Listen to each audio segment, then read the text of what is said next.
பெண்களின் அடிமைத்தனத்திற்கு, அப்புறம் பலவீனத்திற்கு, கோழைத்தனத்திற்கு இதுக்கெல்லாம் என்ன காரணம் அப்படின்னா, பெண்களின் நேர்மையற்ற வாழ்க்கை முறை தான் காரணம்.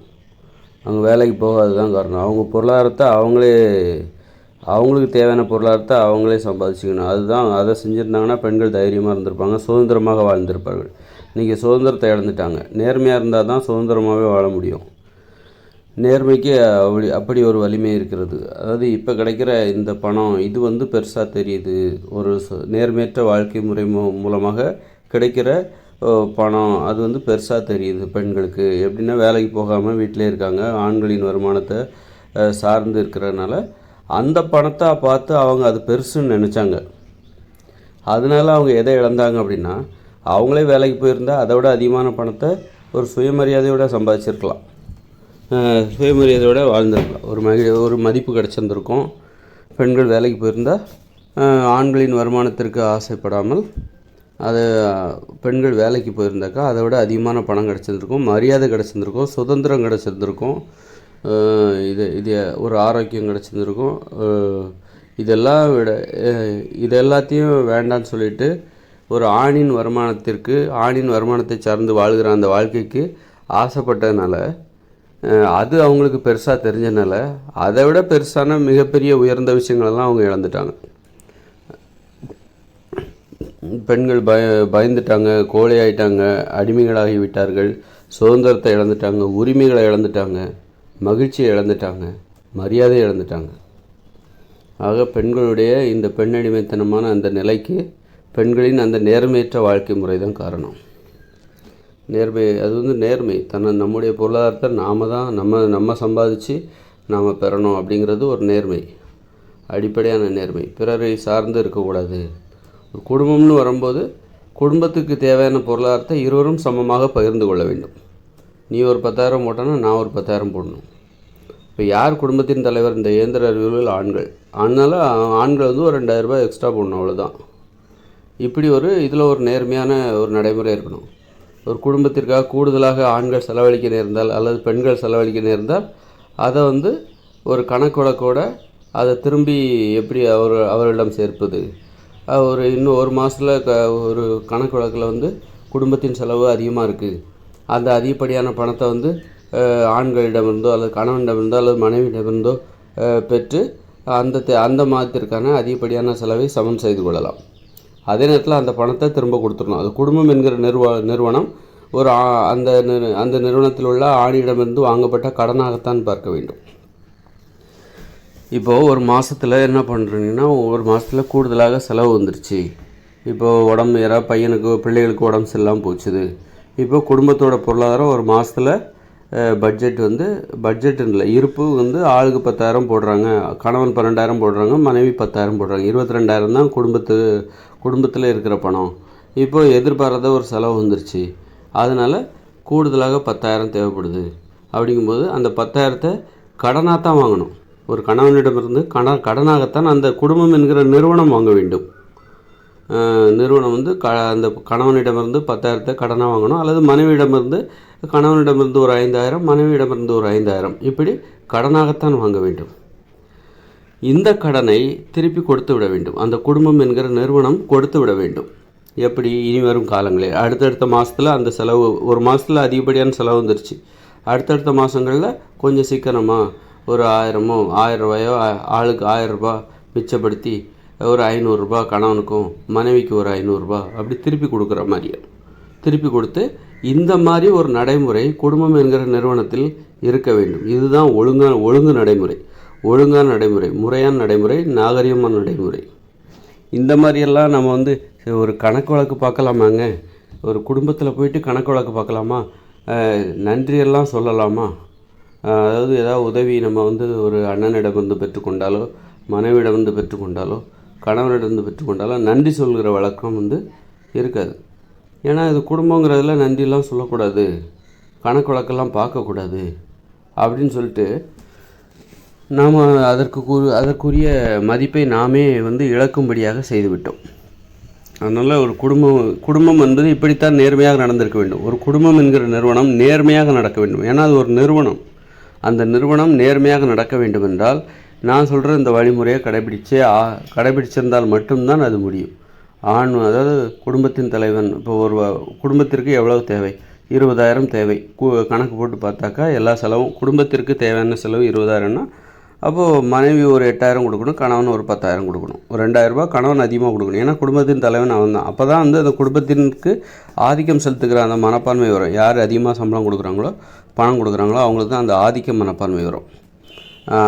அந்த இல்லை 2 பேரும் இணையாக ஒரே மாதிரியான சம்பளத்தை கொடுத்தாங்கன்னு வச்சிங்கன்னா அந்த ஆதிக்க மனப்பான்மை வராது. அதனால் ஆதிக்க மனப்பான்மைக்காக ஆண் சற்று அதிகமாக பணம் கொடுக்க வேண்டும். இதுதான் நேர்மையான நடைமுறை. அதிகமாக செலவாகுது அப்படின்னா அப்போ இருவரும் சமமாக பகிர்ந்து கொள்ளலாம். இதில் கடனாக கூட வேண்டாம். இப்போ ஒரு குடும்பத்துக்கு அதிகமாக செலவாகி விட்டது, இந்த மாதம் வழக்கமாக 20,000 செலவாகும், இப்பொழுது 30,000 செலவாகி விட்டது என்றால் அதை வந்து நம்ம கடனாக கேட்கணுங்கிற அவசியம் இல்லை. ஒரு கணவன் வந்து கூடுதலாக தேவைப்படுகிற அந்த பணத்தை கணவனும் மனைவியும் சரிசமமாக பகிர்ந்து கொள்ள வேண்டும். ஒருவேளை வந்து மனைவிகிட்ட பணம் இல்லை, கணவன் மட்டுமே 5,000 போடுகிறான். அப்போது ஒரு மாதத்திற்கு இப்போ ஒவ்வொரு மாதமும் 20,000 செலவாகுது ஒரு குடும்பத்துக்கு. இப்போ திடீர்னால ஒரு மாதத்தில் 30,000 செலவாயிடுச்சுன்னு வச்சிங்களேன்.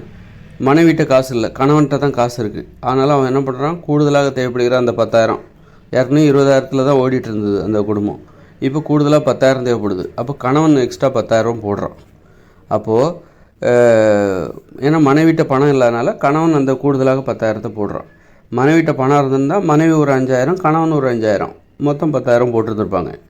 இப்போது அந்த குடும்பம் நிறுவனத்தில் யார் கடனாளியாக இருக்கிறார் அப்படின்னா அந்த மனைவி வந்து தனது தொகையான 5,000 கொடுக்கவில்லை. அந்த 5,000 கணவனுக்கு இப்போ கொடுத்துருக்கான்.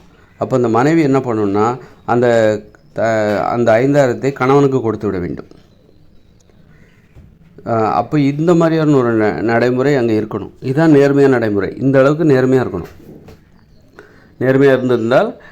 நேர்மையாக இருந்திருந்தால் அங்கே அந்த நிறுவனத்தில் உள்ள கணவன், ஆண், மனைவி, பெண், இவங்க 2 பேரும் வந்து ஒரு தைரியமானவர்களாக இருந்திருப்பார்கள், வலிமையானவர்களாக சுதந்திரமாக வாழ்ந்திருப்பார்கள், மகிழ்ச்சியாக வாழ்ந்திருப்பார்கள். அதனால் இப்படி ஒரு நேர்மை இருக்க வேண்டும். இல்லைனா ஒரு குடும்பத்துக்கு 20,000 தேவைப்படுது, இப்போ கூடுதலாக ஒரு 10,000 ஆயிடுச்சு செலவு ஒரு மாதத்தில். அப்போ அந்த கூடுதலாக ஆகிற செலவை கணவன்கிட்ட பைசா இல்லை, மனைவிட்ட தான் 10,000 இருக்குது அப்படின்னா 10,000 கூடுதலாக ஆன செலவான அந்த 10,000 மனைவி தனது தனிப்பட்ட சேமிப்பிலிருந்து கொடுக்குறார், அந்த குடும்பம் என்கிற நிறுவனத்துக்கு கொடுக்கும்போது இப்போ அந்த ஆண் வந்து அந்த கணவன் வந்து தனது மனைவிக்கு 5,000 கொடுத்தாகணும். ஏன்னா அவன் 10,000 முழுமையாக அதிகப்படியான செலவு அந்த 10,000 இப்போ மனைவி தான் கொடுத்துருக்காங்க. கணவன் தன்னிடம் பணம் இருந்திருந்தால் அவன் 5,000, இந்த அம்மா ஒரு 5,000, ஆக மொத்தம் 10,000 கொடுத்துருப்பாங்க. இப்போ கணவன்கிட்ட பணம் இல்லாதனால மனைவி மொத்தமாக 10,000 கொடுத்ததுனால கணவன் தனது பங்களிப்பான அந்த 5,000 வந்து அந்த மனைவிக்கு கொடுத்து விட வேண்டும். இப்படி ஒரு நேர்மையான நடைமுறை இருந்திருந்தால் பெண்கள் தைரியமாகவும் சுதந்திரமாகவும் மகிழ்ச்சியாகவும் இருந்திருப்பார்கள். இந்த மாதிரி நேர்மையாக இந்த குடும்பம் நடந்திருந்தாக்கா பெண்கள் கண்டிப்பாக வேலைக்கு போகணுங்கிற அந்த உணர்வு வந்திருக்கும். இந்த மாதிரி ஒரு நிர்வாக நடைமுறை அங்கே இல்லை. குடும்பங்கிறதுல ஒரு நிர்வாக நடைமுறையே இல்லை. ஒரு மீட்டிங் போடணும், ஞாயிற்றுக்கிழமையானா குடும்பத்தில் உள்ள எல்லோரும் ஒன்றா சேர்ந்து மீட்டிங் போடணும். ஒரு செலவுகளை பற்றி யோசிக்கணும், ஒவ்வொருத்தரும் என்ன தப்பு பண்ணுறாங்க அதை முன்வைக்கணும். ஒருத்தர் பாராட்டலாம், அவர் செஞ்சதுனால நம்ம குடும்பத்துக்கு நல்ல பேர் வந்துச்சு, நம்ம பையனோட செயல்பாட்டுனால குடும்பத்துக்கு நல்ல பேர் வந்துச்சு, இல்லது என்னுடைய மனைவியின் செயல்பாடு இந்த குடும்பத்துக்கு நல்ல பேரை கொடுத்துருச்சு அப்படின்னு சொல்லிட்டு என் மனைவியினால் இவளை நான் எனது மனைவியாக பெற்றதால் நான் பெருமைப்படுகிறேன். அப்போது மனைவி சொல்லுவாங்க, எனது கணவனாக பெற்றதால் நானும் பெருமைப்படுகிறேன், நாங்கள் ரொம்ப காலத்துக்கு உயிர் வாழணும், அப்படி இப்படின்னு ஏதாவது ஒன்று மீட்டிங்கில் பேசணும். அப்போ தான் அந்த குடும்பம் என்கிற நிறுவனம் மேலும் மேலும் வளர்ச்சி அடையும். வாரந்தோறும் மீட்டிங் போடணும், அந்த செலவுகளை பகிர்ந்துக்கணும், பிரச்சனைகளை எல்லோரும் முன்னெடுத்து குடும்பத்தில் உள்ள எல்லாரும் உணரணும், குடும்பமாக ஒற்றுமையாக ஒரு முறையாக அந்த நிறுவனம் முன்னேற வேண்டும். அப்போது அடுத்த மாதம் சுற்றுலா செல்லலாம் என்ன திட்டமிடப்படுகிறது அப்படின்னு சொல்லலாம். அப்புறம் அந்த உறவினர் வீட்டு கல்யாணத்துக்கு போகணும், என்ன அதை பற்றி முடிவு செய்யலாம். இந்த மாதிரி நிறைய ஒரு குடும்பம் என்கிற நிறுவனம் நாளைக்கு என்ன குழம்பு வைக்கலாம், அவரவர் உணவை அவரவரே சமைத்து கொள்ள வேண்டும். நாளைக்கு என்ன குழம்பு வைக்கலாங்கிறதுலாம் யோசிக்கக்கூடாது. ஏன்னா ஒரு குடும்பம் என்கிற நிறுவனத்தில் அவரவர் தேவையான உணவுகளை சமைக்க வேண்டும். அதுதான் அங்கே விதிமுறை.